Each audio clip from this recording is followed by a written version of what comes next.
she just kind of, ripped the Band-Aid off. It's a tumor.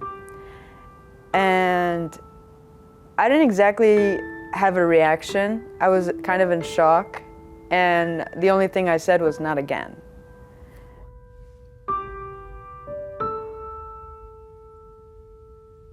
I was telling her that my brother wasn't even a year into his remission, and that if this ends up being cancer, I don't know how to break that news to my mom.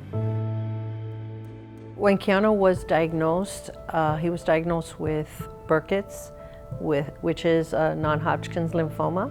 He was 16 years old.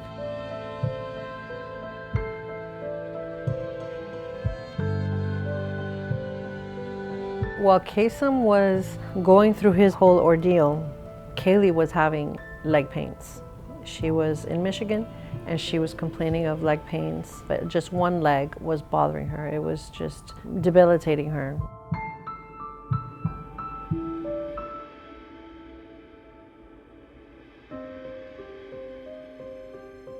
This isn't happening again. This isn't happening again. That was like all I could say.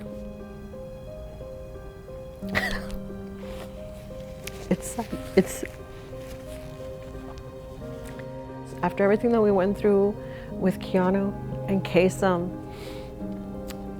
I hate the fact that she had to get the news by herself. So when she told me that they told her that it was a tumor that in her bone, I just wanted to get to my daughter as soon as possible. I met Kaylee when I met Keanu, right? So the first time when we went over the diagnosis of Keanu, when I went over the plan of care with Keanu, Kaylee was there. And I remember, I think I got a text initially from Kaylee's mother. She sent me the report of some images that were done the following week, and I immediately told her, no, this is concerning. This needs further workup, this needs more investigation. Once I talked to Dr. D, he said immediately, just fly down here, worry about flying down here, and the second you get here, we will get that biopsy done. The biopsy confirmed that I was diagnosed with Ewing sarcoma, localized in the left hip. I had no idea what sarcoma was, whether it was something to worry about, whether it was something not to worry about. Either way, obviously, when you hear cancer, it's never something that is delightful. So Ewing sarcoma is very different from a Burkitt's lymphoma. So sarcoma is a solid tumor, not a liquid tumor like Burkitt's is. It's primarily a bone tumor, but you can have soft tissue tumors as well. And so she had a tumor that was in part of her hip area, and this required really aggressive therapy as well. This would require chemotherapy up front to shrink it, followed by local control with surgery and/or radiation. She only required surgery, followed by additional chemo to try to mop everything up. I have a difficult time even fathoming when you're worked so hard and you become a D1 athlete, right? And all of a sudden you get the news that you're never gonna play softball again because of where this injury was, where the tumor was, the type of surgery she needed to have. She would never be able to be a D1 athlete again. But she really took that in stride. Wow, that one's crushed. Hello, freshman.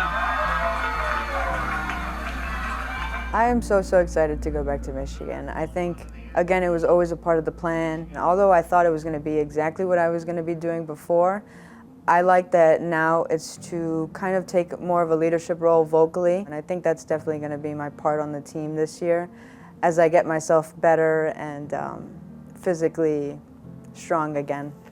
Dr. D is a blessing. He is an angel, and I'm just, again, so eternally blessed for everything that he's done for me, for my family. And I've never seen a doctor care so much about his patients as he did for my family. This hospital has been like a second home already the past 3 years. Not only just the doctors, but the security staff, the people from the cafeteria, everyone. It's just such a great environment here. Dun, dun, dun, dun. Your D-O-N-E.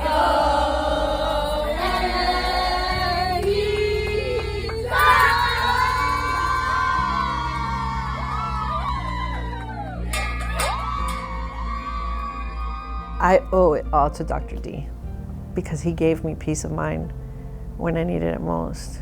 I'm so grateful for him, and I'm grateful for everyone that ever, had a hand in anything of my kids.